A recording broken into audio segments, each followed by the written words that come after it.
queridos hermanos que se conectan hoy con la voz del pastor. Que Dios les bendiga, que tengan verdaderamente una jornada llena de la felicidad que procede de la conciencia del amor de Dios. Estamos reflexionando sobre el tema de las bienaventuranzas y en los últimos encuentros nos hemos concentrado en lo que yo he llamado el contexto evangélico de las bienaventuranzas. Antes de sumergirnos en cada una de las 8 bienaventuranzas que nos trae el Evangelio de Mateo, he querido que nos ubiquemos como geográficamente, como situándonos por encima de ese maestro y de esa multitud que escucha las bienaventuranzas. Y hemos estado respondiendo primero a 2 cuestiones. ¿Quiénes son los destinatarios de las bienaventuranzas? Y luego, ¿quién es el que proclama las bienaventuranzas? Hoy vamos a dar un paso más, que es dónde se proclaman las bienaventuranzas. Pero quiero invitarlos primero a un breve repaso de estas 2 cuestiones. ¿Para quiénes habla Jesús? ¿Y quién es el que está hablando? Y hemos dicho que los destinatarios de las bienaventuranzas son 2 grupos bien definidos. En primer lugar, la multitud. Una multitud que va detrás de Jesús, escuchándolo, pero también buscando el remedio para sus males, para sus dolencias, para sus enfermedades, porque ven en ese maestro la posibilidad de poner fin a su dolor y a su sufrimiento. Una multitud que va detrás de él y a la que Jesús tendrá que orientarle claramente para hacerle buscar verdaderamente la felicidad donde debe hallarla, porque es verdad que uno hoy puede tener un dolor y puede ser curado de él, pero no está todavía en el cielo, está en la tierra y después le va a dar otro dolor o después otro dolor u otro sufrimiento, es inevitable mientras estemos en la tierra. Entonces por eso Jesús les habla a ellos para hacer que vean dónde está la verdadera felicidad que Él anuncia. Y el otro grupo son los discípulos, aquellos hombres que han escuchado a Jesús, que se han sentido fascinados por Él, que han escuchado una llamada a seguirle. Ven y sígueme, serás pescador de hombres. Y estos hombres han dicho sí, y dejándolo todo, lo siguieron. Generosidad es verdad, fascinación por la persona de Jesús. Pero también hay que decir que todavía no saben mayor cosa sobre Jesús. Han tenido ciertamente un impacto grande con la persona que les ha hablado, que ha hecho prodigios, en fin, han estado impactados y han empezado a seguirlo. Pero todavía ignoran la mayor parte de lo que significa ese maestro y de lo que significa el mensaje que él proclama. Por eso Jesús va a querer también dirigirse a ellos para que escuchen las bienaventuranzas, es decir, las actitudes fundamentales que han de tener los que se ponen en marcha para seguir a Jesús.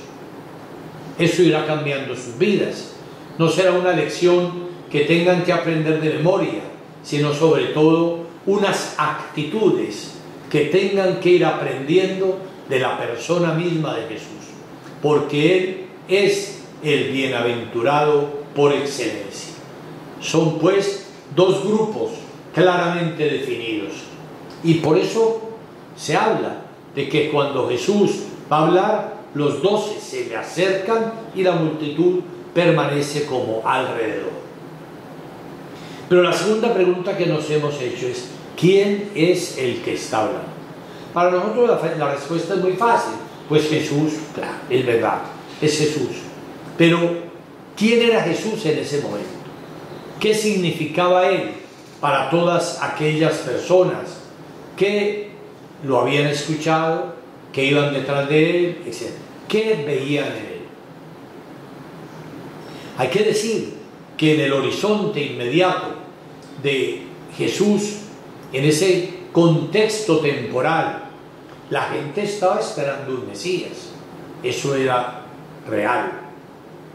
Eran siglos enteros esperando el Mesías, pero en tiempo de Jesús la atmósfera se volvió como más apremiante y la gente esperaba, y de hecho habían aparecido uno y otro Mesías, o pseudo Mesías, o personas que se arrogaban el título de Mesías, o personas a las que la gente los llamaba el Mesías. Es decir, el Mesías era el Salvador, el ungido de Dios, y el que iba a poner remedio a todos los sufrimientos y a la opresión que había vivido el pueblo de Dios. Por eso, pues, sería muy fácil decir, el que está hablando es Jesús, el Cristo, es decir, el Mesías, sí, pero hay que profundizar mucho más en eso. ¿Por qué? Porque en primer lugar Jesús no va a ser el Mesías como lo esperaba. Por eso hay un hecho evangélico que a muchos nos puede llamar la atención, y es que a veces cuando Jesús habla o actúa o hace un milagro, le dice a veces a la gente, no se lo digan a nadie, no lo comuniquen, lo que se ha dado en llamar el secreto mesiánico, que a nosotros diríamos, pero ¿por qué les impide que divulguen? Y es por eso, porque las expectativas con respecto al Mesías eran muy variadas. Una de las más comunes era pensar en un verdadero dirigente político, revolucionario, que iba a expulsar a los romanos, que los iba a vencer, que iba a poner al pueblo de Israel como en tiempo de David, es decir, ese gran rey que iba a dominar sobre los pueblos del entorno, en fin, que iba a venir una época realmente de paz bajo el dominio de ese Mesías. Era pues una expectativa muy común. Había otras, también de un gran sacerdote que iba a purificar el templo, en fin, pero la más común era quizá esa atmósfera política, no exenta a veces de ribetes de violencia, porque se podía pensar, como pensaban por ejemplo los guerrilleros de ese entonces, los celotes, que podía darse una verdadera revolución violenta para expulsar a los romanos. De manera que sí, Jesús es el Mesías, el Cristo, lo decimos fácil, pero había que discernir qué tipo de Mesías va a ser Jesús.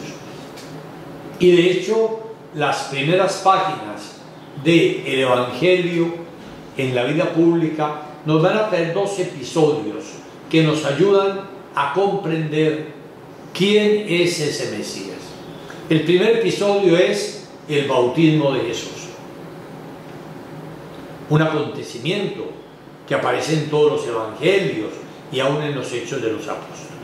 Jesús va un día donde está Juan Bautista bautizando a la multitud que llega donde él. El Bautista estaba practicando lo que llamamos un bautismo para el perdón de los pecados. Por eso se sumergían las personas en el río. El Bautista los hundía allí y era el signo como de que el río se llevaba sus pecados.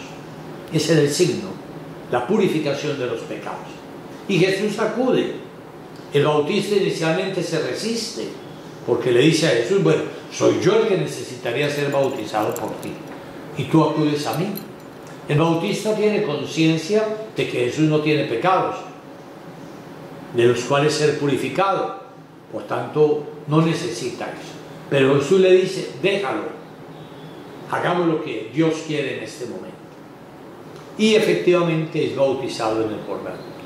Y el río no se lleva los pecados personales de Jesús, se lleva el pecado del mundo, que él, Jesús, precisamente va a cargar para liberarnos. Es todo un signo de lo que será la vida entera de Jesús.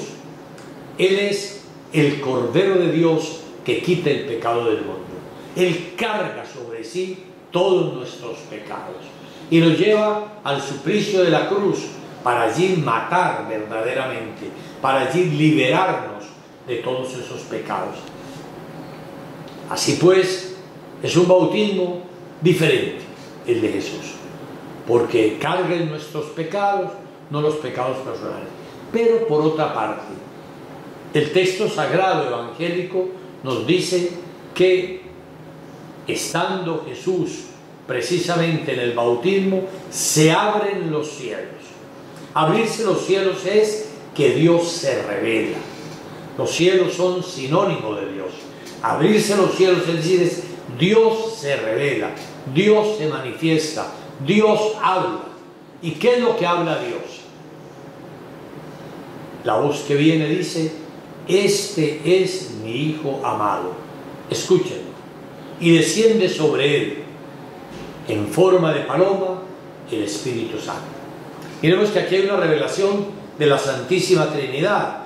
Dios Padre, que envía el Espíritu sobre Jesús y que revela que Él es el Hijo amado. Es la gran revelación.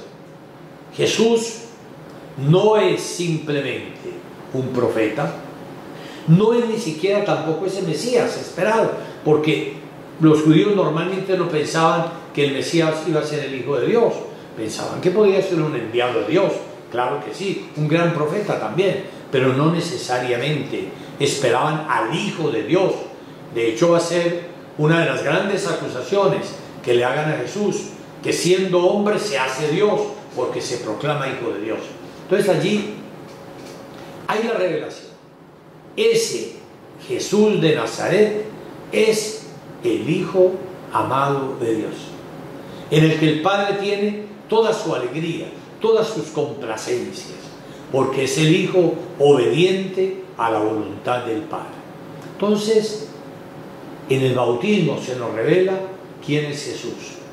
Es verdaderamente el Hijo de Dios. Por eso Él siempre va a llamar a Dios Abba, Papá, es decir, Padre.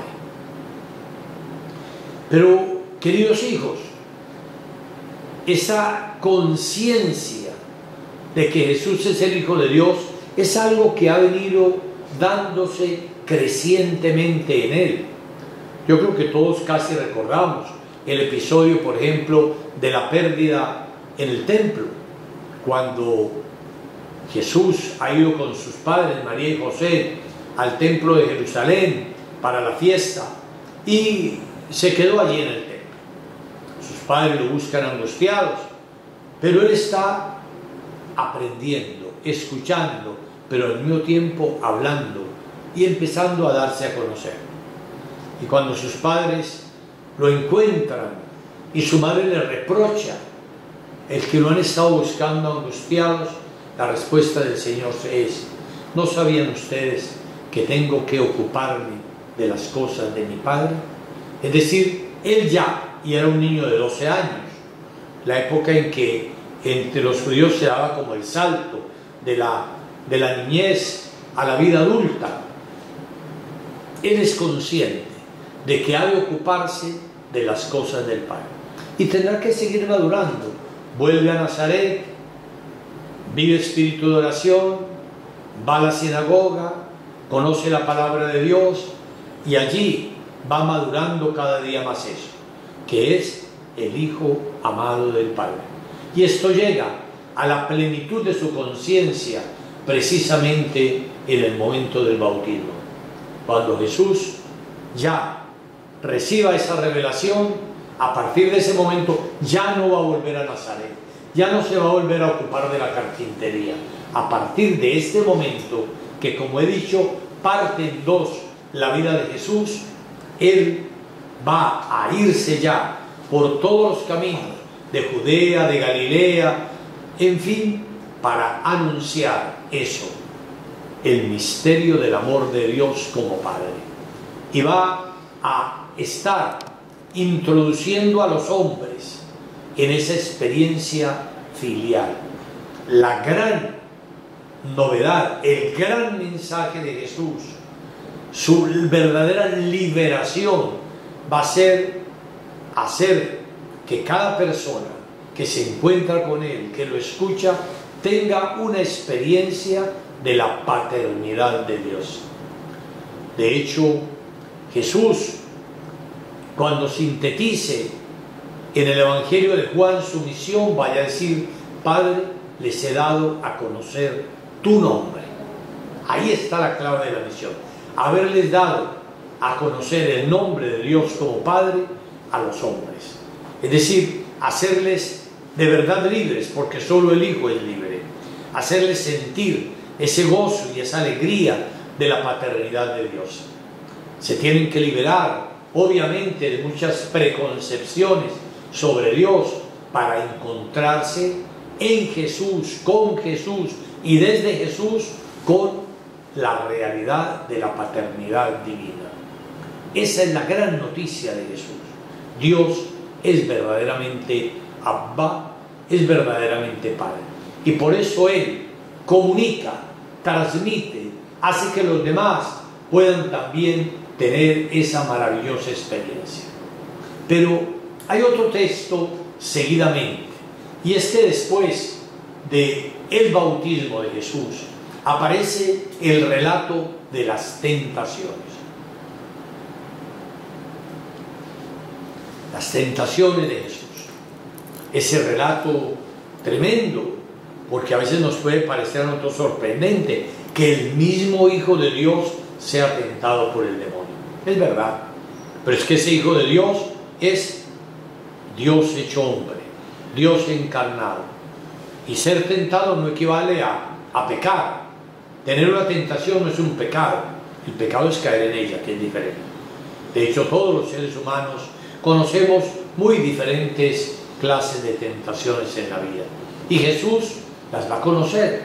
Y yo diría del comienzo al final, porque en el Evangelio no solo se nos muestran estas tentaciones que sintetizan de alguna manera todas las tentaciones que se dieron a lo largo de la vida de Jesús, sino que también al final, ya en la cruz, se nos muestra la otra gran tentación.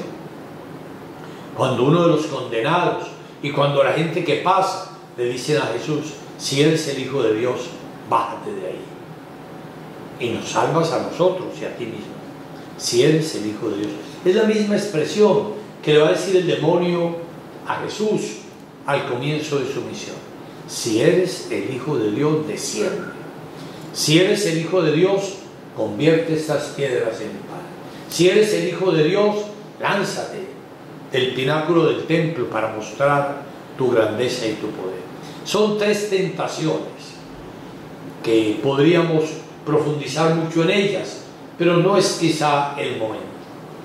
Son las tentaciones, podríamos decir, del tener, del poder y de la fama, de la apariencia humana.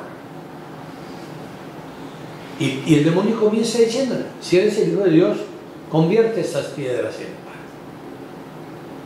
Y toda la gente pues te va a alabar, se va a admirar de ti.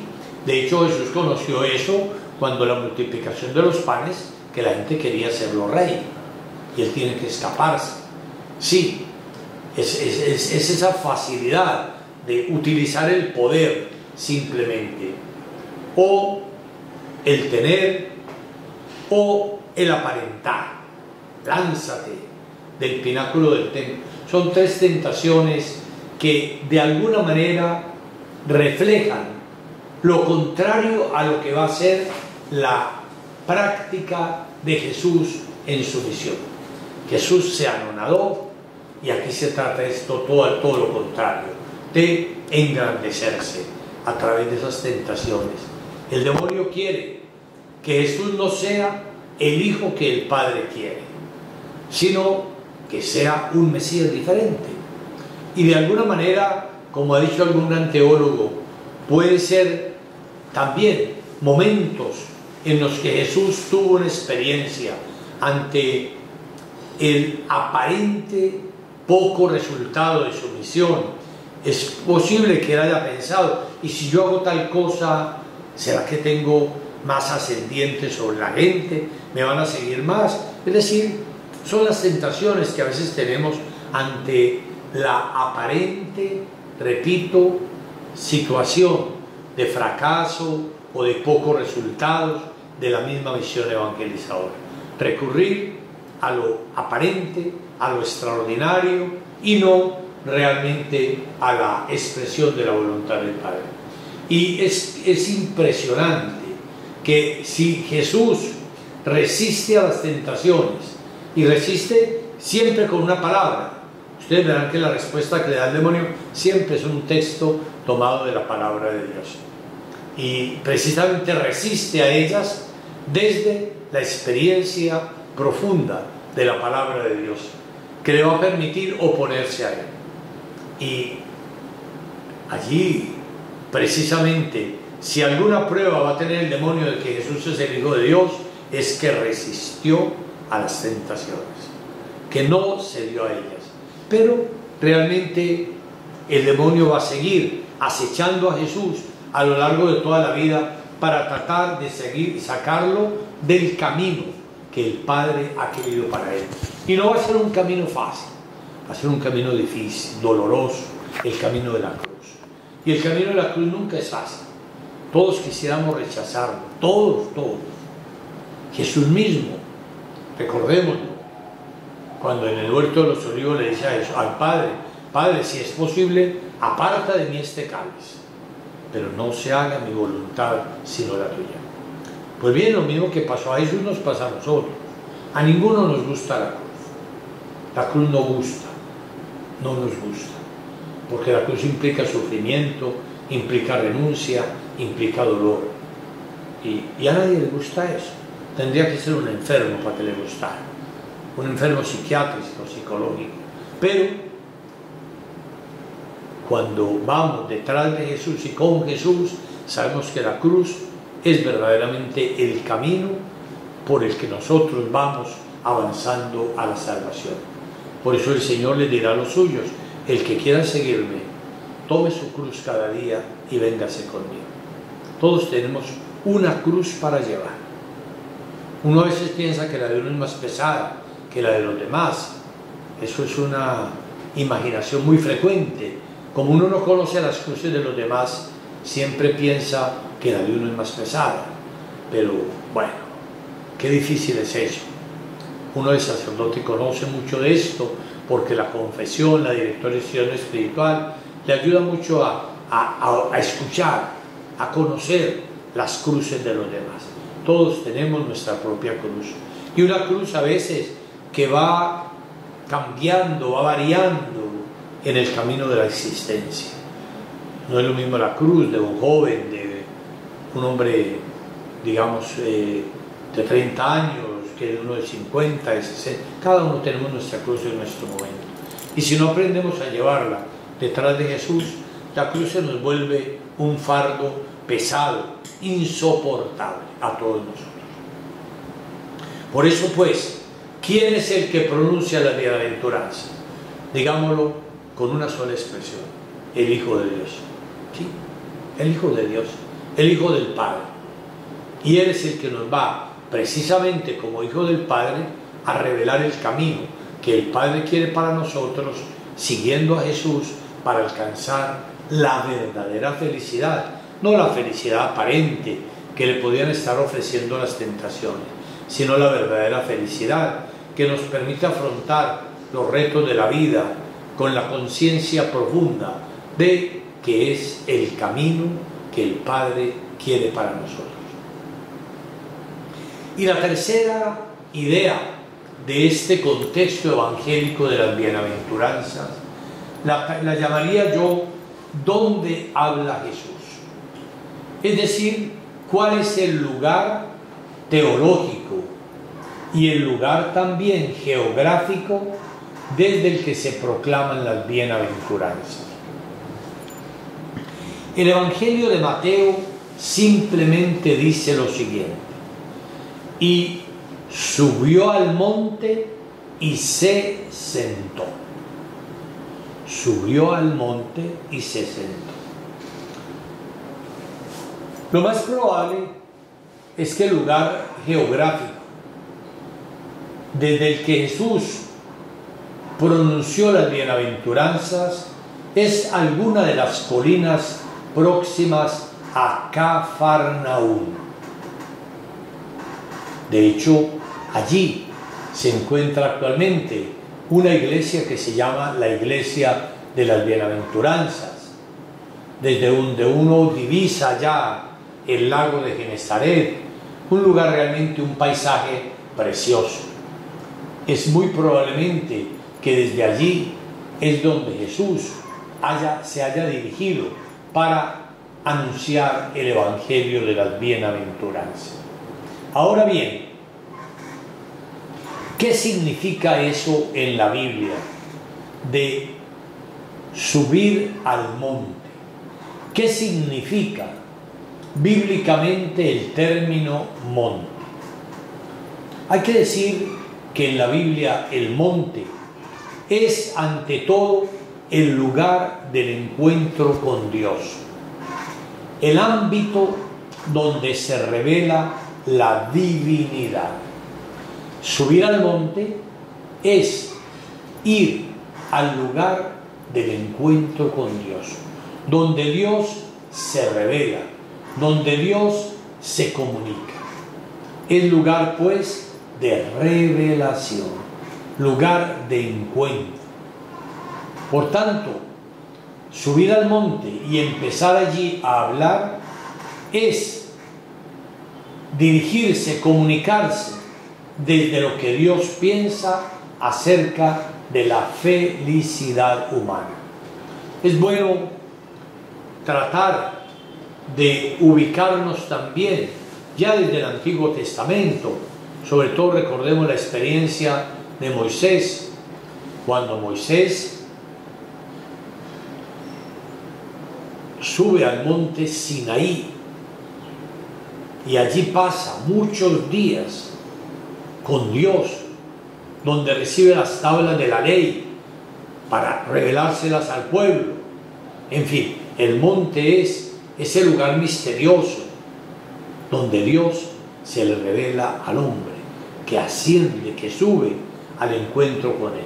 Y por eso Jesús también, como el nuevo Moisés, como el nuevo legislador, porque las bienaventuranzas van a ser la nueva ley, la ley del Nuevo Testamento, la ley del reino de Dios. Jesús también sube al monte, repito, como el nuevo Moisés. Para la Escritura, Jesús es el nuevo Moisés.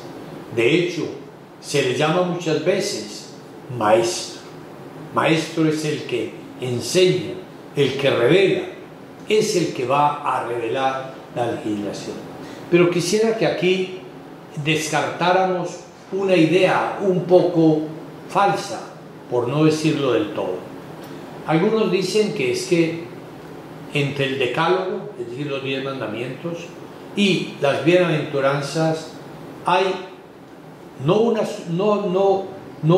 plenitud, como dice Jesús, sino que algunos llaman una antítesis, que las bienaventuranzas son la antítesis del decálogo. Esto no es así. Es verdad que el decálogo está casi todo formulado en sentido negativo. No matar, no robar, no adulterar, no hacer esto, es verdad. Pero es que corresponde también a una mentalidad primitiva. Y a la mentalidad primitiva, pues lógicamente, había que hablarle en un sentido inmediato, privativo. No hagas esto. Lo mismo que a un niño. A un niño, pues no se le puede ponerse a hacer un discurso sobre una cosa. Simplemente le dice, no hagas esto, no cojas esto. Después se le va a ir explicando. Pero inicialmente es un niño. También la mentalidad primitiva a la que estaban dirigidas inicialmente todas las palabras del decálogo, los 10 mandamientos, pues se habla de esa manera. Y en el Nuevo Testamento ya se va a hablar de actitudes positivas. Bienaventurados los pobres de espíritu, los misericordiosos, los mansos, etcétera, etcétera. Es decir, ya es una actitud propositiva. Ya no es no hagas esto, no hagas esto, no hagas esto, sino ya una mentalidad de lo que hay que hacer. Miren, lo que hay que hacer. Pero al plantear lo que hay que hacer, no es que se le diga, lo anterior no vale. No, lo anterior sigue valiendo. No matar, eso sigue valiendo. Es palabra de Dios. No matar, no adulterar, no mentir. Eso sigue teniendo validez, perfectamente. Es decir, obviamente que nosotros no nos podemos quedar solo allí.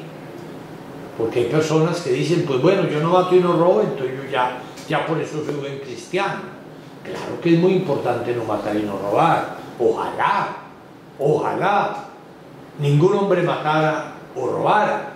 ¿Cómo sería de distinta la sociedad, el mundo, si no hubiera esto? Es verdad. Pero para un cristiano que quiere seguir a Cristo, no basta con eso. Hay que avanzar más en un camino por Cristo. Entonces no es la antítesis. Las bienaventuranzas no son la antítesis de un decálogo que se ha superado, no. El mismo Señor lo dice en el Evangelio, esto hay que tenerlo claro. Yo no he venido a abolir la ley o los profetas, sino a darles plenitud, cumplimiento.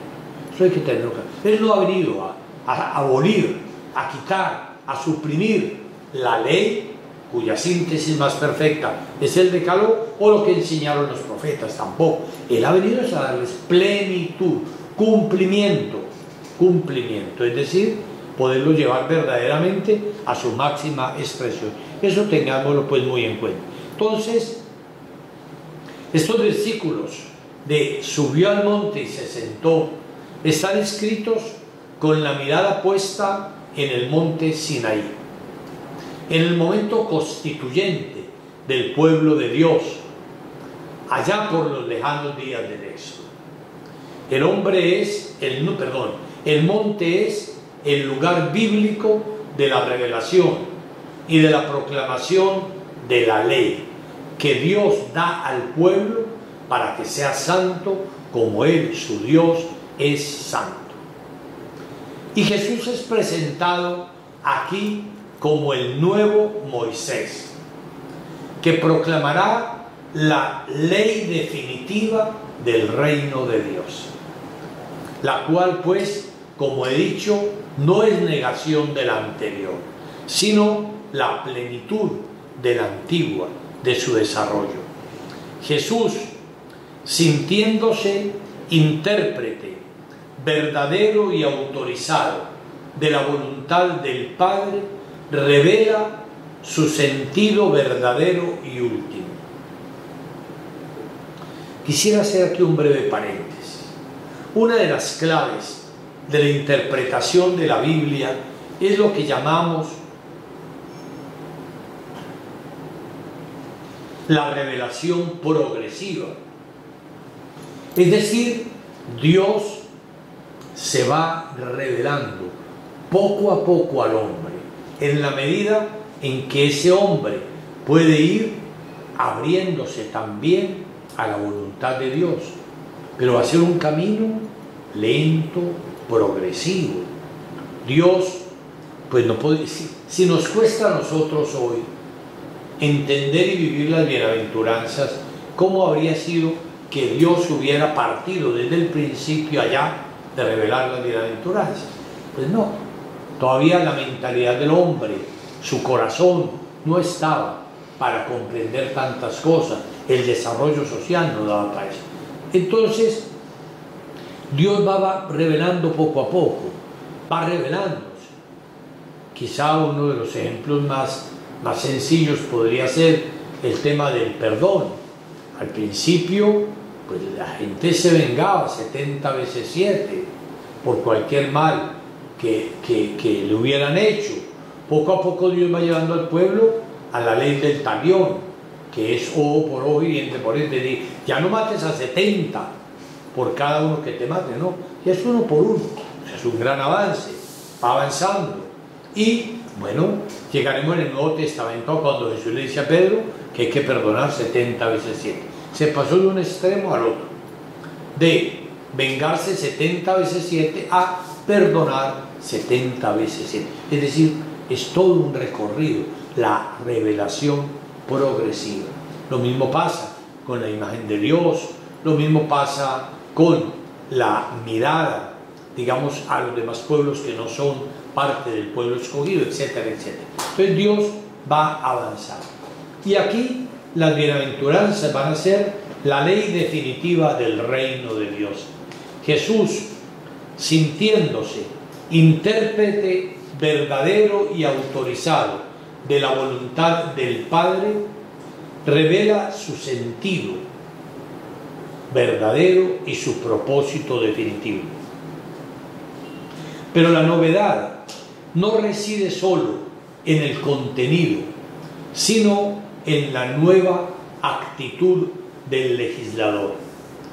De hecho, Jesús no manda, no impone, sino que tiene una nueva forma de comunicar. Va inspirando, proponiendo, sugiriendo lo que hay que hacer para acoger el reino de Dios. Jesús convoca, Jesús invita. Es el hombre el que tiene en su corazón la respuesta a la invitación que Jesús le formula. Es la persona la que hace la opción por una realidad de salvación y de felicidad. Las bienaventuranzas son una propuesta para una opción de vida, para una opción vital, una llamada a ser felices. Qué diferente es simplemente lo otro, no mates, no robes, pero también en el Nuevo Testamento, en el Antiguo, ya el Señor había dicho claramente: pongo ante ti dos caminos, la vida y la muerte. Si el hombre seguía los 10 mandamientos, seguía el camino de la vida, si no, era el camino de la muerte, los dos caminos. Pero ahora Jesús le hace la propuesta es para que tú seas feliz, para ser feliz. Es la propuesta, realmente una llamada a ser feliz. Al terminar su discurso, la gente se siente asombrada de su doctrina, porque dice el texto, habla como quien tiene autoridad. Mateo 7, 28 a 29. Después de que habló, la gente quedó admirada. No por el poder, no por las amenazas, no porque hubiera formulado palabras de condenación, no. Habla como quien tiene autoridad. Y tiene autoridad, ¿por qué?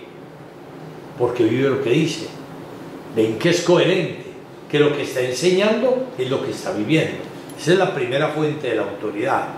La primera fuente de la autoridad es la coherencia. Y la gente ve que ese maestro es coherente. Es decir, que está enseñando lo que está viviendo. Y la otra autoridad, obviamente, pues le viene de su relación con el Padre. Realmente, ese maestro que enseña es que tiene una autoridad que le viene de ser hijo de Dios. Ahora bien, continuando con el paralelo Jesús y Moisés, el antiguo legislador, el nuevo legislador, la antigua ley, la nueva ley. Hay que decir que el Evangelio de Mateo va a organizar toda la enseñanza de Jesús en 5 grandes discursos. 5 grandes discursos, que son una réplica evocadora de los 5 primeros libros de la Biblia, el Pentateuco, que, como bien sabemos, el pueblo judío atribuía a Moisés. Ese gran legislador tuvo esos 5 primeros libros: Génesis, Éxodo, Levítico, Números y Deuteronomio. Se llama el Pentateucos. Teuco eran los estuches en los que se guardaban los libros, porque no existían en ese tiempo como los tenemos hoy, que vamos pasando hoja por hoja. Eran rollos, y esos rollos se guardaban en los estuches que llamaba teucos. Entonces, por eso dice Pentateuco. 5 grandes estuches, los 5 primeros libros de la Biblia. Y se atribuían a Moisés. Por eso el mismo evangelista Mateo va a vertebrar las enseñanzas de Jesús en 5 grandes discursos. Vamos a decir simplemente cuáles fueron esos 5 grandes discursos, no porque nos vayamos a entretener en cada uno, porque estamos en el tema de la bienaventuranza. El primer grande discurso del Evangelio de Mateo es el Sermón del Monte. Mateo 5:1 hasta capítulo 7:29. Primer grande discurso es el Sermón del Monte. Ya diremos una palabrita sobre eso ahora. El segundo grande discurso de Jesús en el Evangelio de Mateo es el discurso apostólico. Mateo 10, 1 a 42. El discurso apostólico van a ser las enseñanzas a los apóstoles sobre lo que debe ser su vida, su actitud, cómo es que deben ser apóstoles en seguimiento de Jesús. Ese fue el segundo grande discurso. Podríamos decir el segundo gran libro, por seguir la comparación con los 5 libros del Antiguo Testamento. El tercer gran discurso es lo que llamamos el discurso parabólico, es decir, las parábolas. Mateo 13, versículos 1 a 52. Aquí el evangelista integra parábolas que dijo Jesús en muy diferentes momentos de la vida y las agrupa. Son casi todas ellas parábolas del reino de Dios. Jesús va a decir, el reino de Dios se parece a un mercader, a un hombre que, a un sembrador que, es decir, son puras parábolas, discurso parabólico. Luego viene el cuarto discurso, que es lo que llamamos el discurso eclesiástico. Mateo 18, 1 a 34. ¿Cómo debe ser la iglesia? ¿Cómo debe ser la iglesia de Jesús? Y bueno, tiene muchas enseñanzas claves. Es el cuarto grande discurso. Y el quinto grande discurso es lo que llamamos el discurso escatológico. Mateo 24, 1 hasta capítulo 25, 46. Son 5 discursos. El último es el discurso escatológico, cuando Jesús anuncia el futuro, lo que vendrá, ¿cierto? Entonces, miren, todas las enseñanzas de Jesús, Mateo las integra en 5 libros, 5 teupos, 5 discursos, llamémoslos como queramos, para mostrar a Jesús como el nuevo legislador, que así como Moisés pudo escribir en su mentalidad los 5 primeros libros del Antiguo Testamento, Jesús también va a tener 5 discursos fundamentales que integran toda la enseñanza de Jesús.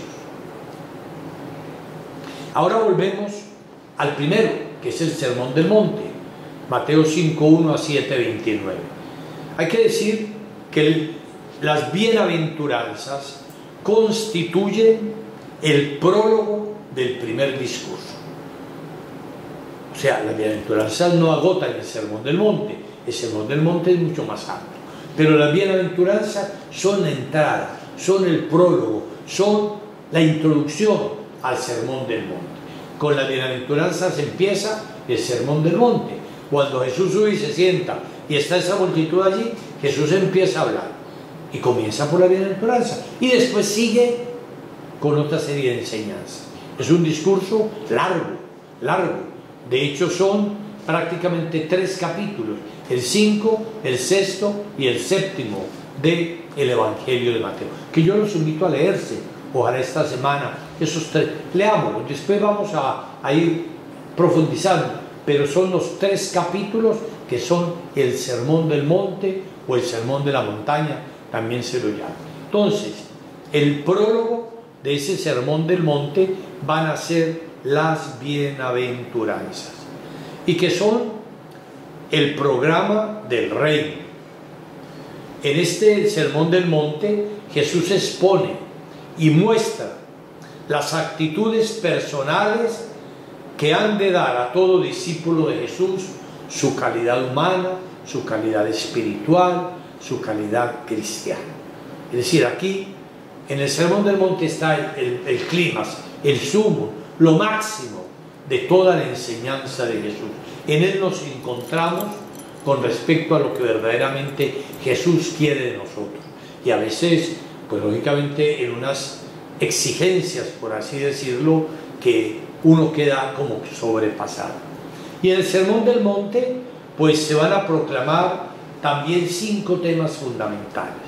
Primero, el espíritu que debe animar a los hijos del reino. Eso está en Mateo 5, 3 a 48. ¿Cuál es el espíritu que caracteriza a los hijos del reino de Dios? En segundo lugar, el espíritu con que deben dar cumplimiento a las antiguas leyes y prácticas del judaísmo. Mateo 6, 1 a 18. En tercer lugar, el desprendimiento de las riquezas. Mateo 6, 19 a 34. En cuarto lugar, las relaciones con el prójimo. Mateo 7, 1 hasta el versículo 12. Y en quinto lugar, la entrada en el reino por una elección decidida que se traduzca en obras de justicia, en obras características del reino de Dios. Entonces,